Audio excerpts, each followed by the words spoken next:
했는데 하나님이 기가 막힌 이름을 주셨습니다. 벤 헐. 저희 형제들이 허자를 다 HEOH를 쓰는데 저만 이상하게 외고집으로 HEOR을 쓰고 있었어요. 그것도 그렇고 나중에 한 사실이지만 그 벤 허라는 영화가 나오던 그 해에 제가 세상에 나왔더라고요. 예, 그거 알고 지은 건 아닌데 참 이래서 이거는 what a coincidence, 하나님이 주신 그런 이름이다 생각하고 오늘 뭐 점심 드신 직후 시간이라 제가 좀 지루하지 않게 해야 될 텐데 하나님 저에게 좀 이 웃기는 영을 좀 보내주십시오. 제가 그렇게 기도하면서 올라왔습니다. 저는 어려서는 성결교에서 자랐고요. 청년 때는 장로교 통합 측에서 자랐고 미국에 와서는 오순절 교회에서 지금까지 쭉 이제 사역을 하고 있습니다. 또 미국에 와서 신학교는 두 군데를 다녔는데 하나는 감리교 계통의 신학을 다니고 그 다음에는 초교파 신학교를 다녔습니다.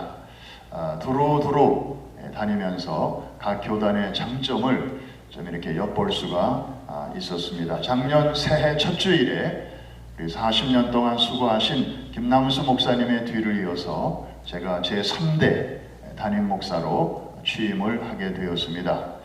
사실상은 2대인데 그래도 초대 교회를 설립하신 분은 돌아가신 최자실 목사님의 아드님 되시는 김성광 목사님이 이제 교회를 처음으로 시작을 하셨고 그리고 이제 김남수 목사님이 오셔서 40년 목회를 정말 아름답게 잘 마무리하셨고 제가 3대가 되겠습니다.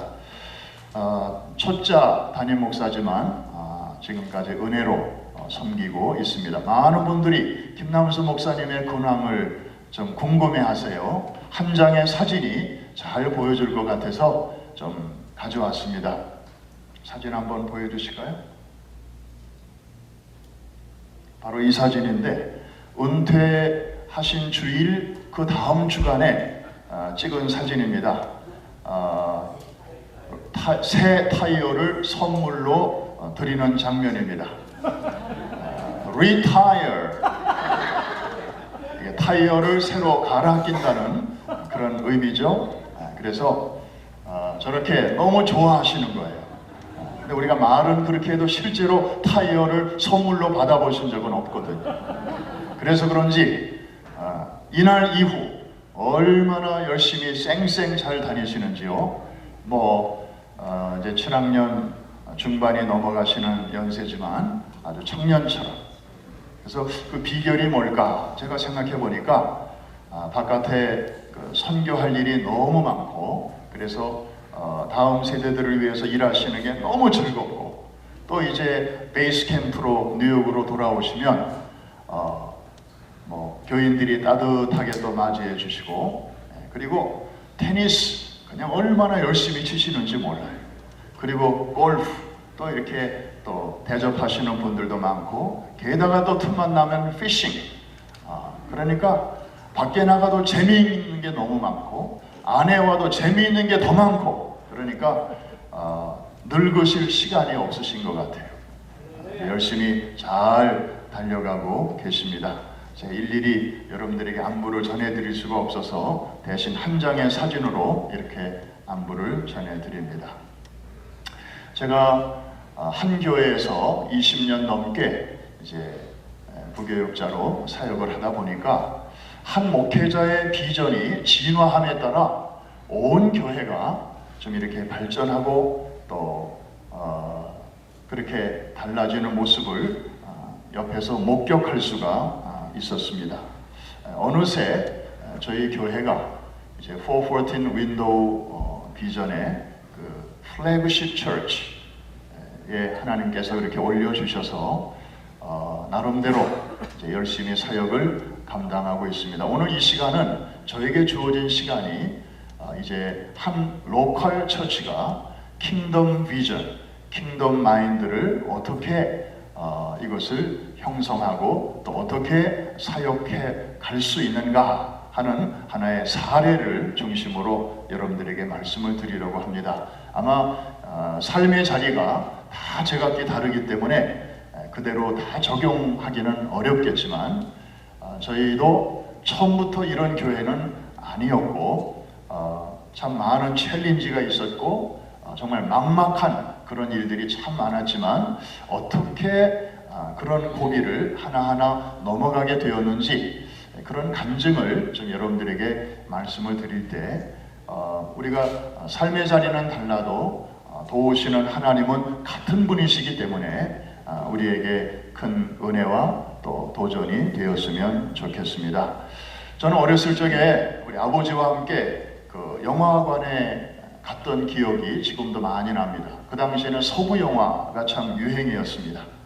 그 포스터 같은 데 보면 또 영화를 보면 그 광활한 평원을 인디언들이 쫙 말을 타고 달립니다. 아주 뽀얀 먼지가 쫙 일어나죠. 그러다가 갑자기 그 대장이 딱 섭니다. 그리고 뒤를 쫙 하고 바라봅니다. 그런 게 영화 포스터에도 나오잖아요. 저는 그게 궁금했어요. 왜 계속 가지? 중간에 서가지고 또 쫙 이렇게 보는가?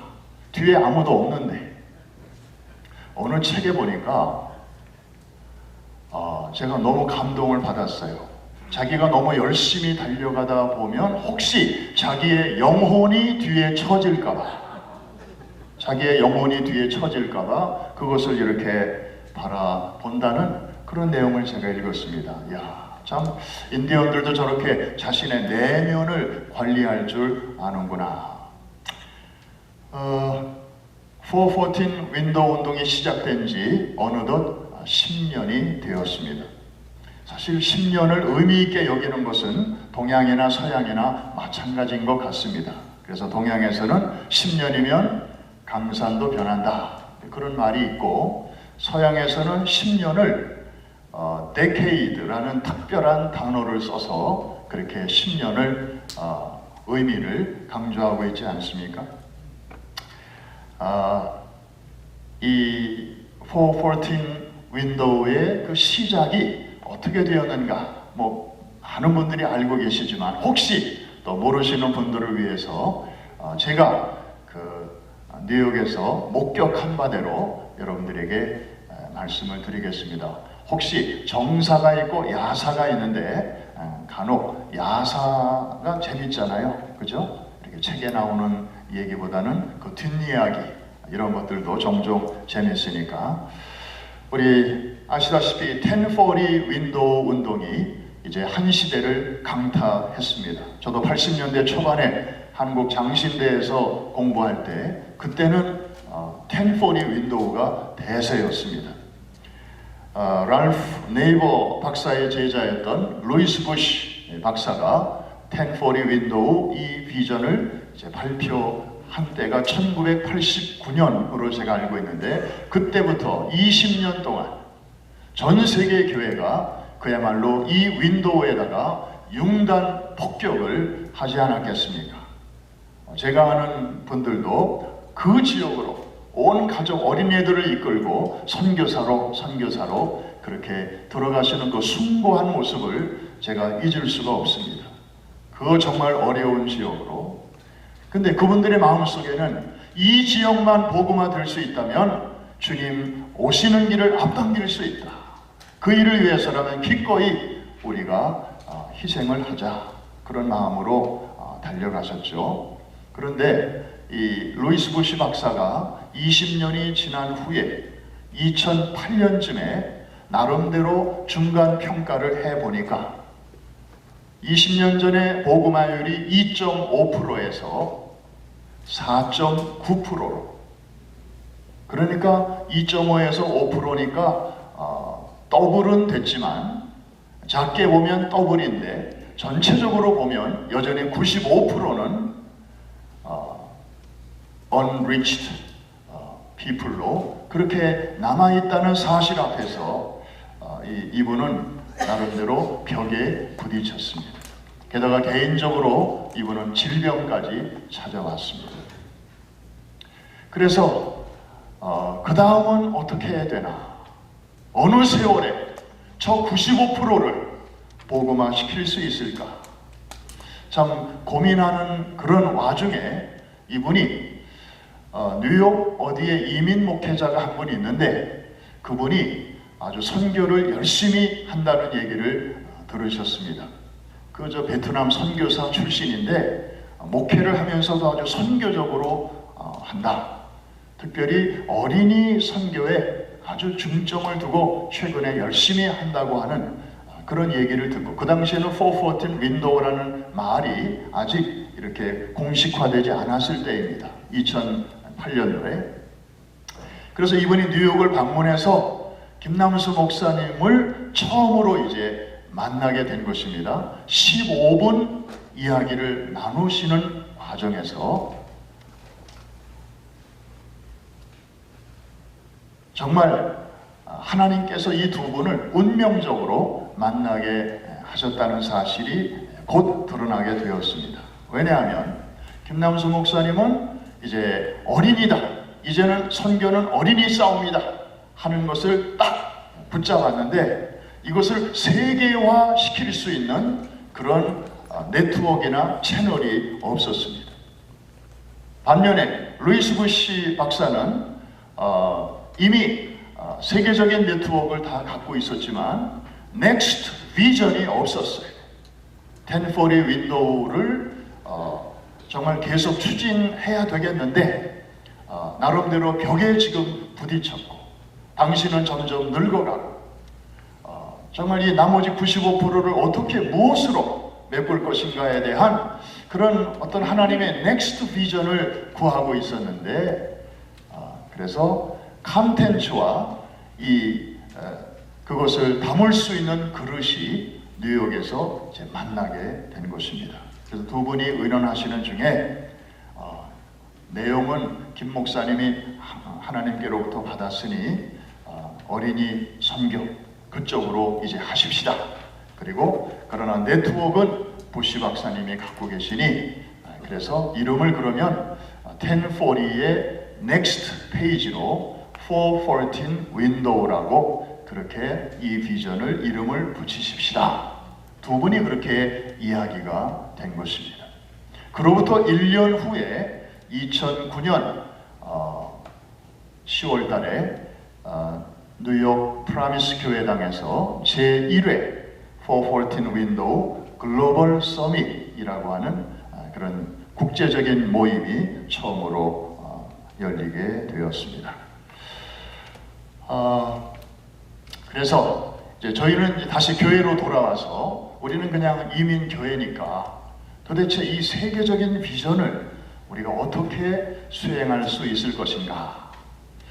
혼자 힘으로는 뭐 도저히 안 되잖아요. 그래서 그때부터 교인들에게 김 목사님의 설교가 달라졌습니다. 그때 시리즈로 하셨던 그 주제가 뭐냐면 패러다임 쉬프트. 패러다임 쉬프트. 많은 교인들은 처음 듣는 얘기였습니다. 도대체 저게 무슨 얘기인가? 그러면서 이제 첫 번째로 강조한 설교의 제목이 킹덤 컨셉을 갖자라는 것이었습니다. 이번 주제가 킹덤인데 정말 반가운 주제를 오래간만에 또 이렇게 만났습니다. 킹덤 컨셉을 가집시다.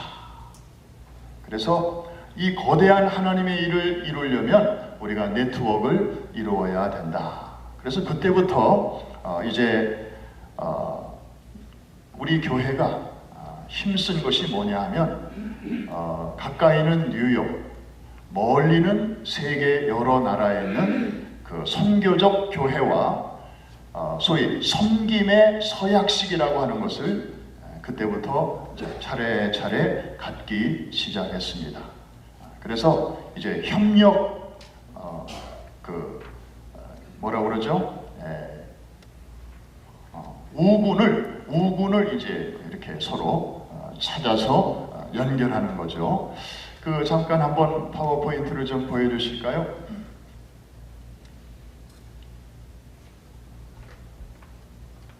자, 탄자니아에 있는 아까 우리 목사님 소개해 주셨는데 다루살람에 있는 CCC 처치라고 아주 하나님의 성의 교회 중에서 가장 큰 교회가 있습니다. 거기 목사님을 뉴욕으로 초청을 해서 해석 좀 보여주시죠. 예배 시간에 저렇게 섬김의 서약서라고 하는 그 플라크를 우리가 증정을 이제 하면서 우리는 그 교회를 돕고 그 교회는 우리 교회의 414 윈도우 사역의 협력 교회가 된다고 하는 그런 약속을 이제 한 것입니다. 그 당시 저 교회는 저렇게 아주 엄청난 건축 프로젝트를 추진하고 있었는데 자금이 여러 가지로 부족한 가운데 있었습니다. 그래서 저희 교회가 일정 기간 동안 또 이렇게 펀드도 지원해 드려서 저렇게 City Christian Center라고 하는 저 건물이 계속 좀 보여주시죠.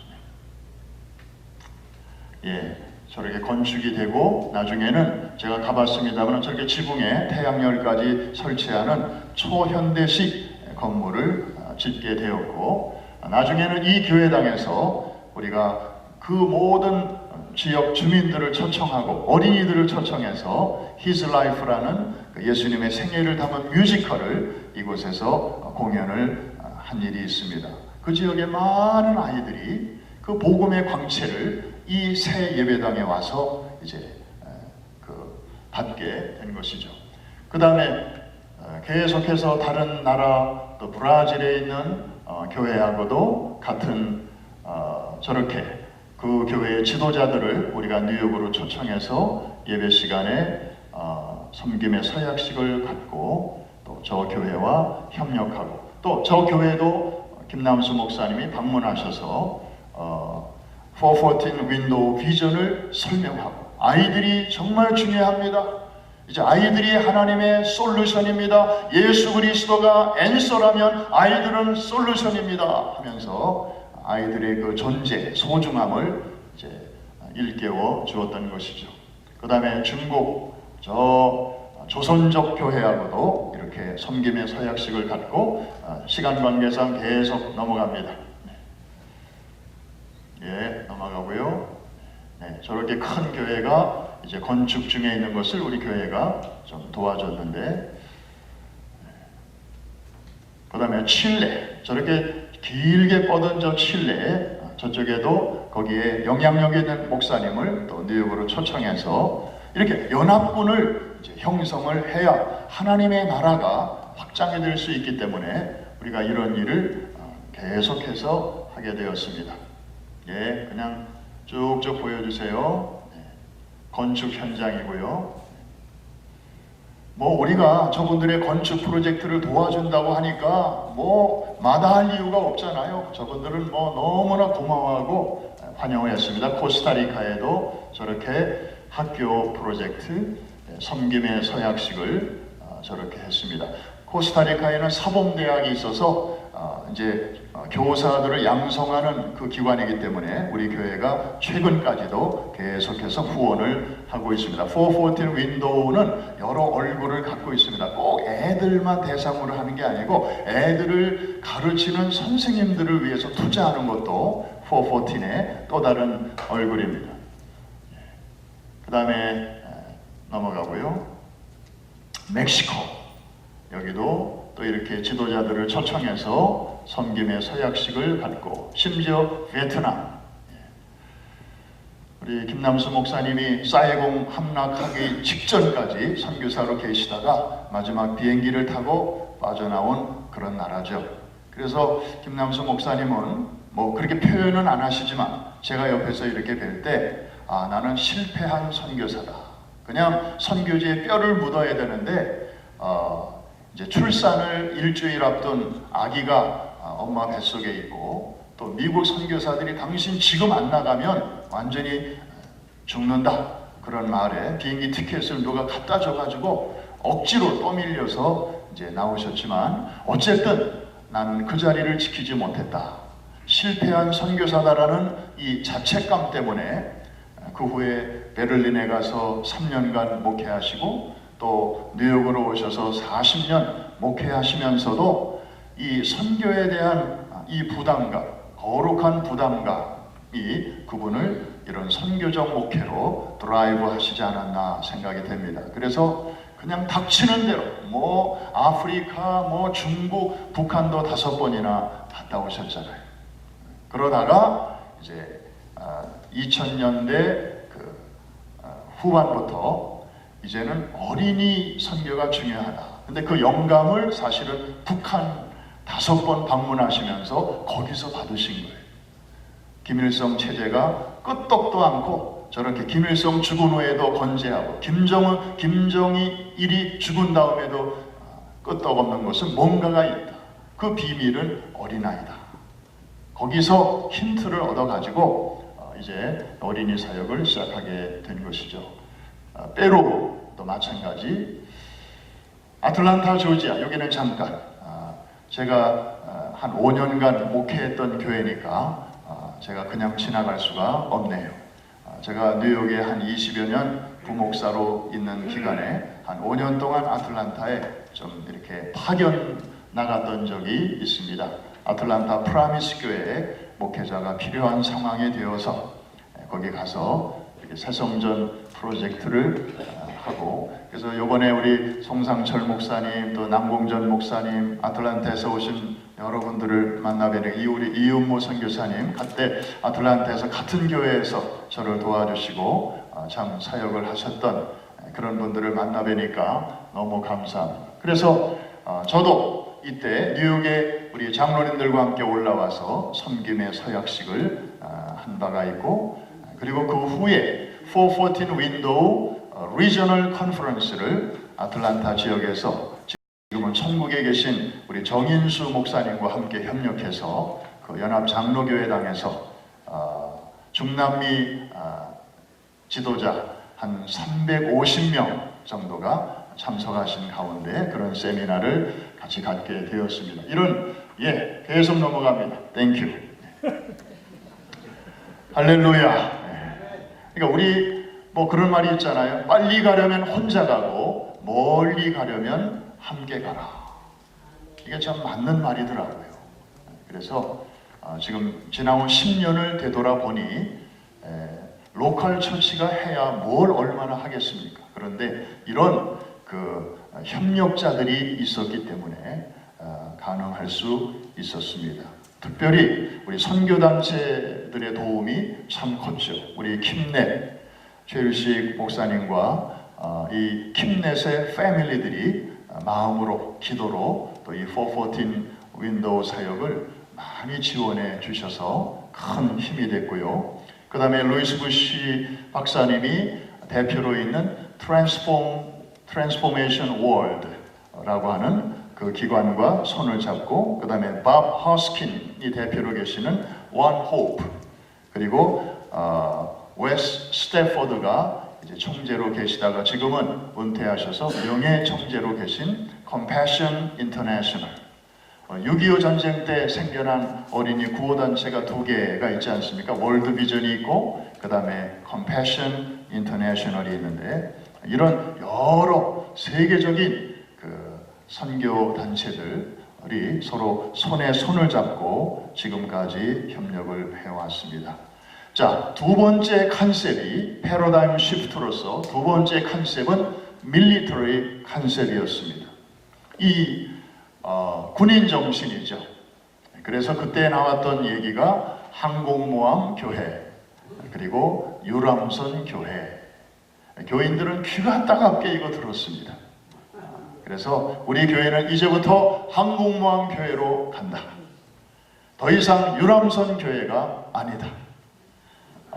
유람선이 좋은 사람은 지금 내려라. 교회 나가라는 거예요. 여러분, 목회자가 이런 얘기 하는 거 쉽지 않습니다. 트레이닝을 받기 싫으면 그냥 편안한 대로 가라는 거예요. 실제로 여러 사람들이 그 기간 동안에 다른 교회로 갔습니다. 너무 부담스럽다고. 그리고 414 윈도우 설명을 쭉 들어보니까 결국에 세계에 있는 그 어린아이들에게 복음을 좀 빨리 가서 전하자. 정말 기회가 없고 그렇게 버려진 아이들에게 이슬람이 손대기 전에, 또 세속 문화가 쟤들의 마음을 정복하기 전에 우리가 빨리 가서 쟤네들 속에 예수 그리스도의 피 묻은 복음을 전해주자. 그런 얘기를 들으면서 그냥 뭐 선교 헌금 모아주면 다 그쪽으로 보내고 막 거기로 가고 막 그러니까 일부 젊은 부모들은 그러면 우리 애들은 아니 저희를 적당히 해야지 너무 저렇게 하니까 우리 애들에게 돌아오는 게 적지 않아? 이러면서 교회를 떠난 젊은 부부들도 꽤 여럿이 있었습니다. 이건 정말 이 414 윈도우의 운동을 추진하면서 그 교회가 겪는 하나의 그늘이었습니다. 그분들은 이제 그걸 이해를 하기가 어려운 거죠. 우리 애들이 중요한데 우리 애들 좀 교실도 좀 더 아름답게 꾸며주고 프로젝터도 좀 낡은 거 새 거로 좀 바꿔주고 좀 그렇게 해주면 좋을 텐데 뭐 그냥 밖에 나가서 그냥. 그래서 이게 참 킹덤 컨셉이 이게 얼마나 그걸 딱 사람들을 두 부류로 딱 나눠 놓더라고요. 그게 이해가 되는 사람은 정말 할 일이 분명하고 갈 길이 선명해서 좋다 하고 아주 눈에 불을 켜고 이 비전에 올인하는 사람들이 있는가 하면 자기 자식을 먼저 챙기는 부모들은 이 킹덤 비전이 부담스러웠던 거예요. 그런 공부를 저희들이 또 하게 되었습니다. 시간이 5분 남았나요? 네. 5분 동안에 무슨 재간으로 남아있는 얘기를 해야 될지 모르겠지만 네.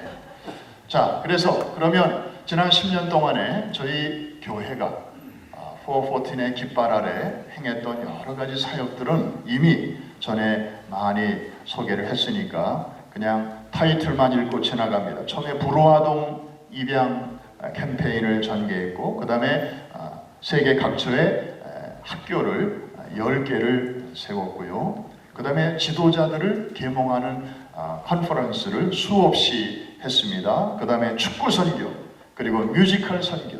여러분, 축구라는 게 이제는 올림픽보다 인기가 더 좋아요.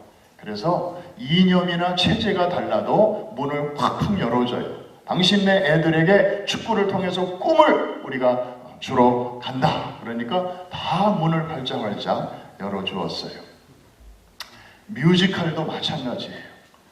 바로 최근에 우리가 태국 방콕의 시내 한복판에서 그 아주 새로 생긴 상가 건물에 거기에 시어터가 있더라고요. 거기에 뭐 LED까지 다 설치가 되고 에어컨 빵빵하게 들어오는 2000석 홀에서 예수님의 생애를 담은 His Life 공연을 8번을 했는데요. 그 교복 입은 초등학생들, 중고등학생들이 거기에 가득한 모습을 보는 것만으로도 이거는 여기 태국에서 오신 선교사님들 여러분 계신데요. 그냥 감격이에요. 이분들이 그냥 눈물을 줄줄 흘려요. 이런 광경을 본 일이 없다는 거예요. 하여튼 그 불교 강국에서 문을 열어준 이유가 뭐겠어요? 이게 이제 선교적 목적으로 우리가 온 게 아니고 이게 예술 작품이다. 뉴욕 타임즈가 극찬한 그런 작품인데 아이들에게 보여주면 좋지 않겠냐 이렇게 접근했더니 이분들이 다 문을 열어주더라고요. 그래서 8번에 걸쳐서 많은 다음 세대들이 이것을 보고 그리고 1년 동안 큐티할 수 있는 묵상집을 선물로 하나씩 다 받아가지고 갔는데 365일 동안 짧게 성경을 읽을 수 있도록 태국어와 영어로 된 그런 아주 예쁜 책자를 아이들이 소중하게 가지고 가는 모습을 보았습니다. 커뮤니티 섬김 프로젝트라고 해서 파워하우스 지금도 계속 하고 있고요. 그 다음에 솔라 등을 아프리카의 오지에 보내고 최근에는 우물 선교를 지금 저희들이 또 시작을 했습니다. 아프리카의 이슬람 마을에 1년에 100개의 우물을 이제 파주는 그런 프로젝트인데 우리 김남순 목사님 지금 이것 때문에 요새 잠을 못 이루실 정도로 아주 흥분하셔가지고 가는 곳마다 집회 가는 곳마다 이 얘기 하셔요. 그러면 그 자리에서 우물 몇 개가 그냥 파지는 거예요. 그래서 내년 1년 동안에 100개. 그러니까 이거는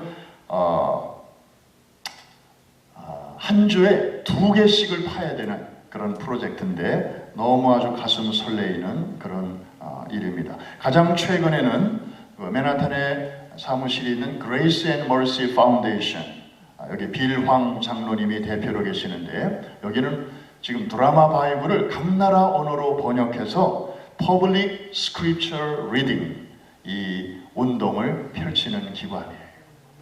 그래서 지금 여기랑 또 손을 잡고 전 세계 어린이들에게 정말 하나님의 말씀을 들을 수 있게 하자.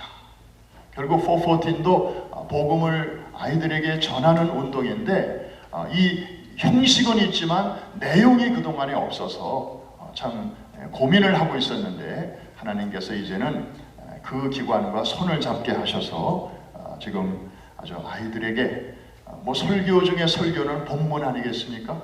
이것을 이렇게 드라마타이즈된 그런 본문을 들을 수 있도록 이것을 보급하는 일을 지금 시작했습니다. 자, 2, 3분 내로 마치겠습니다.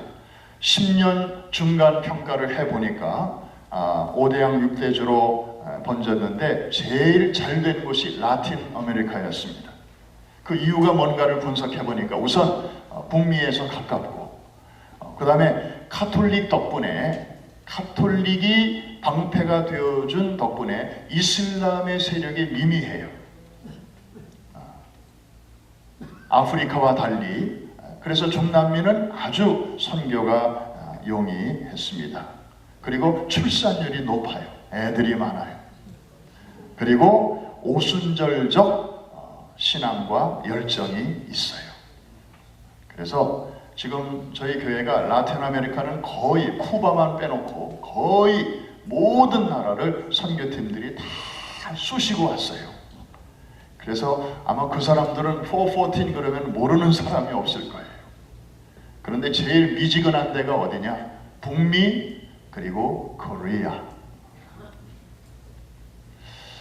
뭐 미국은 뭐 그렇다 손치고 왜 한국이 이렇게 414에 대해서 그렇게 사실 투자를 많이 했거든요. 그런데도 저렇게 미지근할까? 좁은 나라가 벌써 뒤집어져도 몇 번 뒤집어졌을 텐데 그 이유가 몇 가지가 분석이 되었습니다. 첫째로 414를 설명했더니 많은 목사님들이 그것을 기독교 교육의 어떤 한 익스텐션 정도로 그렇게 생각을 하신 분이 참 많았어요. 두 번째, 한국 목사님들은 어떤 새로운 얘기를 들으면 저거를 우리 교회 부흥에 어떻게 이용을 해먹을까? 항상 생각이 그쪽으로 연결이 되는 것을 발견했습니다. 이거는 교회 부흥의 어떤 수단이 아니거든요. 그리고 기독교 교육하고 연관은 있지만 그것의 어떤 아류도 아니거든요. 기독교 교육은요, 아이들을 항상 어리게 봅니다. 그래서 어른들에 비해서 미숙하기 때문에 쟤네들은 배워야 되고 투자해야 되고 클 때까지 기다려야 된다. 이게 기독교 교육의 하나의 암묵적 전제입니다. 애들을 항상 교육의 오브젝트, 대상으로만 보는 거죠. 그런데 이 414 윈도우 선교의 개념은 아이들을 하나님은 아이들대로 선교사로 쓰신다. 선교의 서브젝트가 된다. 선교의 어른들과 파트너가 된다. 선교의 에이전트다. 거기까지 보는 게 이 414이거든요. 성경에도 아이들을 쓰신 그런 사례들이 많이 있지 않습니까? 근데 이걸 아무리 설명해도 워낙 이 고정관념이 깊이 박혀 있기 때문에 참 어려워요. 그래서 이런 세미나 하면 부목사들 보내고 그거 안 되는 거예요. 담임 목사님이 오셔서 이걸 정확하게 이해하고 교회의 이 목회적 이 체질을 바꿔야 되는데 그게 안 되니까 그냥 챌린지는 받지만 체인지로까지는 이어지지 않는 것을 좀 안타깝게 생각을 하고, 물론 지방에 가면 개중에 아주 잘 되고 있는 교회들도 놀랍게 있습니다. 이제 시간 때문에 마치겠습니다. 10년이 지나면서 이제 이 낯선 개념도 어느새 많이 알려져서 미국의 유수한 신학교에서 석사 혹은 박사 논문으로 이제 414 윈도우를 주제로 준비하는 학생들이 많이 있다는 이야기를 듣고 있습니다. 이제 최근에 우리 김남수 목사님과 루이스 부시 목사님이 이제 10년 전보다 연세가 플러스 10이 되었기 때문에 이제는 다음 세대들을 리더로 좀 세우자. 그래서 작년에 그 1세대 이 리더들은 이제 한 발 뒤로 물러나시고 또 새로운 리더들 15명을 세우게 되었습니다. 그래서 지난 10년 동안에 수고하신 분들은 파운더 리더라고 우리가 그렇게 부르고 이제 새로 생겨난 그룹은 뉴 리더 그룹이라고 그렇게 부르게 되었습니다. 내년 5월 중순에 이 운동의 탄생지인 뉴욕에서 저희 교회당에서 10주년을 기념하는 글로벌 서밋을 이제 열기로 했는데 이 준비는 파운더들이 준비하지 않고 최근에 새로 생긴 뉴 리더들이 이제 프로그램이며 여러 가지 내용을 지금 준비하고 있습니다. 이 하나님 나라의 운동의 핵심 엔진은 저희들이 10년을 돌이켜보건대 한 단어로 표현할 수 있습니다. 그것은 바로 섬김이라는 단어입니다. 서서평 선교사의 영화를 여러분들이 보셨을 것입니다. 그분 방에 벽에 붙어있는 그 한마디 Not success, but service.